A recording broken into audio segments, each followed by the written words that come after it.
Mira nibotora tuone.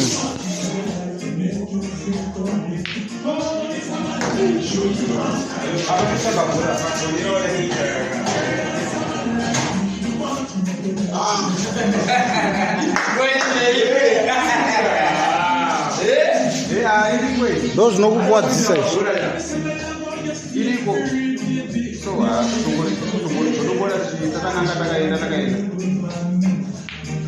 Cha unozati mai lion vanondoona World Cup kwa mtu. Sayo utada udarwa balayan.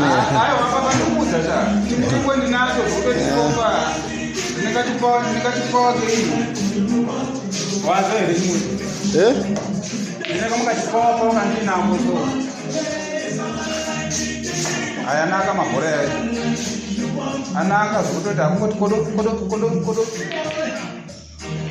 baro mashozi kuita vanowanzovati matimbona ishoti rowa shoti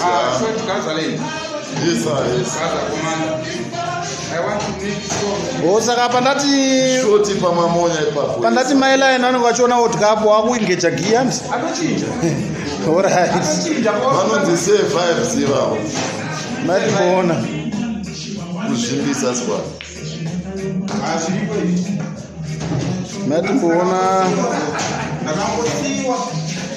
baro vamasport matikuona dear love kuti wada kuita sei. dear love makureza iwe uzogara poeziya yeshoti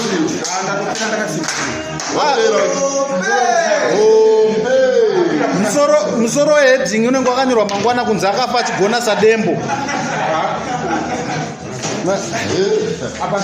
anonzi manake ini ndinda kuparira pandangozotaura zvokuti waigona wina but ini ndinda bhaiza man.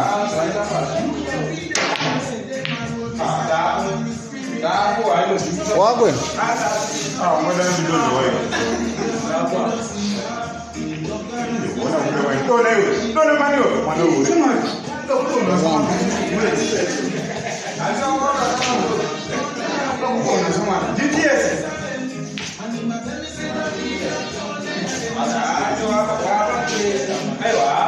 ndombi dai watamba blue. Blue.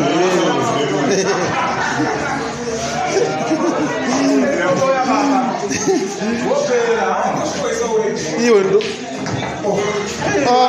ndombi yadudzira iya. But remember my lion vari kutoona mechi World Cup iri kurwa panapa saka balion vanopedza balion muripo.